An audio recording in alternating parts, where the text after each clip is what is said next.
जय हिंद दोस्तों। चीन की मुश्किलें कम होने का नाम ही नहीं ले रही हैं। पहले वहां पर एक मिस्टीरियस निमोनिया जैसी एक बीमारी फैली, उसके बाद अब ये खबर आ रही है कि चाइना में एक बहुत बड़ा अर्थक्वेक आया है। उस अर्थक्वेक के कारण वहां पर 100 से ज्यादा लोगों की मृत्यु हो गई है और हजारों लोग घायल हैं। और देखिए, ये जो समय है खासतौर से अलग से दुखदाई है वहां के लोगों के लिए, क्योंकि इस समय जैसे कि इंडिया में इस समय ठंड का सीजन है, विंटर सीजन है, वैसे ही चाइना में भी विंटर सीजन है।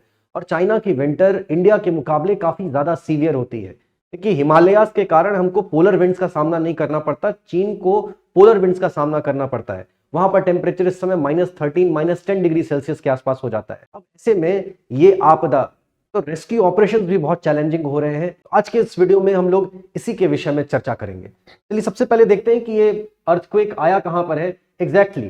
तो चाइना का आप ये प्रोविंसेस का मैप देखिए, यहां पर चाइना के सारे प्रोविंसेस दिखाए गए हैं। इसमें एक प्रोविंस नजर आ रहा है, इसी गांसू प्रोविंस के बॉर्डर पर ही ये अर्थक्वेक आया है, इसका एपिसेंटर है। इस अर्थक्वेक के मैग्नीट्यूड की बात करें तो ये 6.2 मैग्नीट्यूड का अर्थक्वेक है। देखिए यहां पर कई सारे अर्थक्वेक आए लाइन से, कहीं पर ये यहां पर देखिए आपको 5.9 रिक्टर स्केल का अर्थक्वेक नजर आएगा। वहीं काशगार के पास में यहां पर आपको 5.1 रिक्टर स्केल का अर्थक्वेक नजर आएगा। लेकिन जो सबसे मेजर अर्थक्वेक आया वो गांसू प्रोविंस में आया और वो था अराउंड 6.2 रिक्टर स्केल का। अब देखिए, आप ये मत समझिए कि 5 और 6 में कितना अंतर होगा।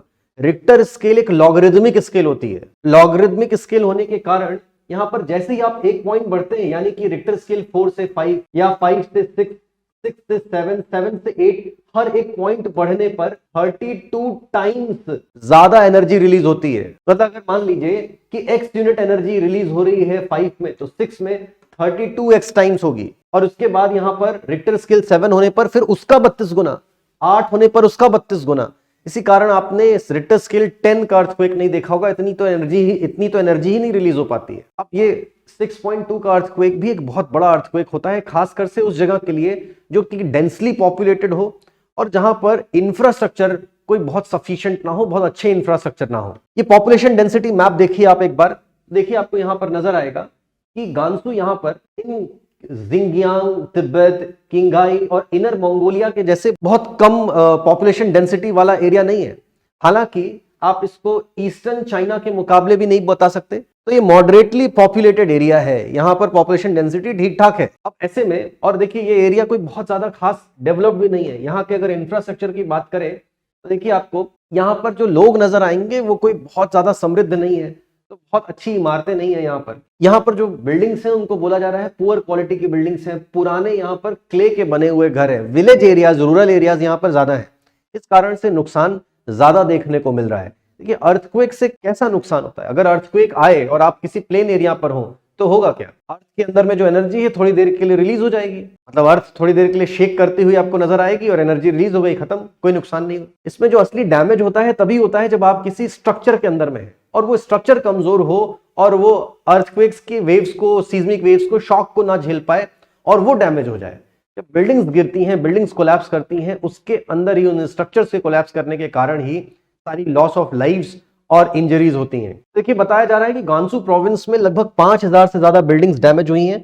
लैंडस्लाइड उसके बाद आनी शुरू हो गई, landslide I, mud slide I, तो उसके कारण जो फर्दर और नुकसान हुए। देखिए अर्थक्वेक्स के बारे में कहा जाता है कि अर्थक्वेक्स जनरली कहां पर आते हैं, जहां पर टेक्टोनिक प्लेट्स की बाउंड्रीज होती हैं, बाउंड्री एरिया में ही आते हैं। अब आप कहेंगे कि यहाँ पर तो एक बहुत बड़ी सी एक मेजर प्लेट है, यूरेशियन प्लेट। यूरेशियन प्लेट के बॉर्डर एरिया में तो ये कोई अर्थक्वेक आया नहीं है, ये तो मिड प्लेट अर्थक्वेक है। तो मिड प्लेट में अर्थक्वेक्स कैसे आते हैं? मिड प्लेट में भी अर्थक्वेक्स आते हैं।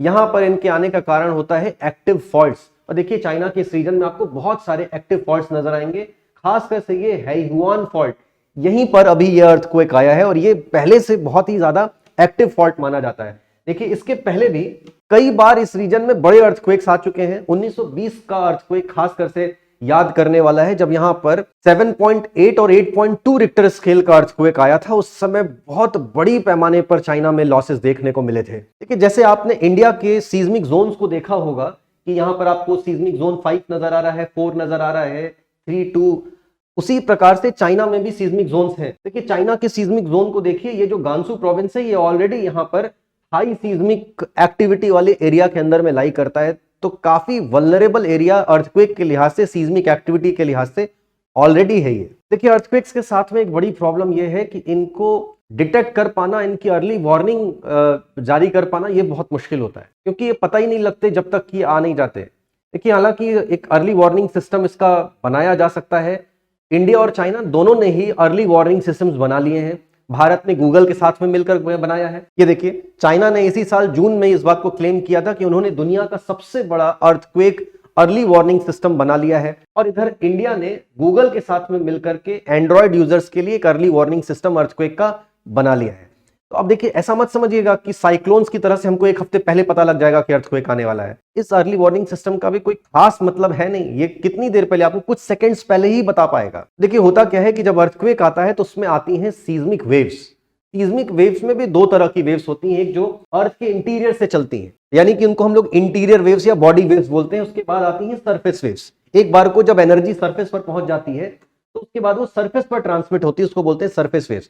देखिए जो नुकसान होता है, असली जो डैमेज कॉज करती है वो सरफेस वेव्स। सरफेस वेव्स तुरंत तो आएंगी नहीं, बॉडी वेव्स जब तक यहां पर पहुंचेंगी उसके बाद सरफेस वेव्स बनती हैं। बॉडी वेव्स में भी पहले एक वेव आती है जिसको हम लोग बोलते हैं प्राइमरी वेव, पी वेव, वो फास्ट होती है। उसके बाद आती है सेकेंडरी वेव, उसके बाद सरफेस वेव्स बनती हैं। पी वेव, एस वेव, इन दोनों वेव के आने के बीच में कुछ सेकंड का अंतर होता है। बस आप यही कर सकते हैं कि पी वेव को आपने डिटेक्ट कर लिया और उसके बाद आपने वार्निंग जारी कर दी। जिसको बिल्डिंग से बाहर निकलना है वो बाहर निकल जाए। बस इसमें इतना ही है कि बिल्डिंग से आप बाहर निकल गए तो आप सेफ हैं, किसी मैदानी इलाके में पहुंच गए। कुछ सेकंड्स का अंतर भी हालांकि बहुत बड़ा अंतर क्रिएट कर सकता है होने वाली लॉस ऑफ लाइव्स और इंजरीज में। लेकिन इनके रिस्पॉन्सेस की बात करें तो ऑब्वियसली चाइना में, जैसे कि इंडिया में एनडीआरएफ की फोर्स होती है, उसी तरीके से वहां पर भी रेस्क्यू फोर्सेज होती हैं जिनको भेज दिया गया।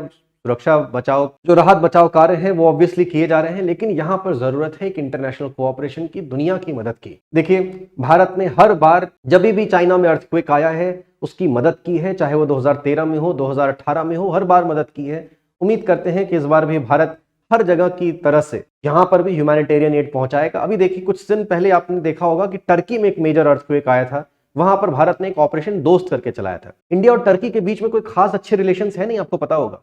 टर्की हमेशा हर फोरम पर इंडिया के खिलाफ ही बोलता रहता है, पाकिस्तान का हमेशा समर्थन करता है, पाकिस्तान को वो इक्विप करता है, अच्छे हथियार देता रहता है, पाकिस्तान के साथ में मिल करके इंडिया के अगेंस्ट में साजिशें करता है। बीच में ये भी खबर आई थी कि टर्की की सेना पाकिस्तान में पहुंचने वाली है और वो शायद उनकी कोई प्राइवेट आर्मी कश्मीर में कोई पाकिस्तान की आर्मी के साथ में मिलकर के ज्वाइंट ऑपरेशन करेगी इंडिया के अगेंस्ट। इन सभी चीजों के बावजूद भारत ने, जब उनके यहां पर प्रॉब्लम आई थी तब हमने आगे बढ़ चढ़ करके ऑपरेशन चलाए थे, उनको बचाने की कोशिश की थी, राहत बचाव कार्य, ह्यूमैनिटेरियन एड। अभी देखिए चाइना के साथ में भी हमारे संबंध कोई खास अच्छे नहीं है, लेकिन निश्चित तौर पर मुझे उम्मीद है कि यहां पर वहां की आम जनता के लिए उनके हित को ध्यान में रखते हुए भारत जरूर एक ह्यूमैनिटेरियन एड भेजेगा। और पूरी दुनिया को भी इस समय आवश्यकता है कि यहाँ पर पॉलिटिक्स भूल करके, दुश्मनी भूल करके और ह्यूमैनिटी के साथ इस समय खड़ा होना चाहिए और ह्यूमैनिटेरियन एड जरूर भेजनी चाहिए, ह्यूमैनिटी को बचाने की कोशिश करनी चाहिए।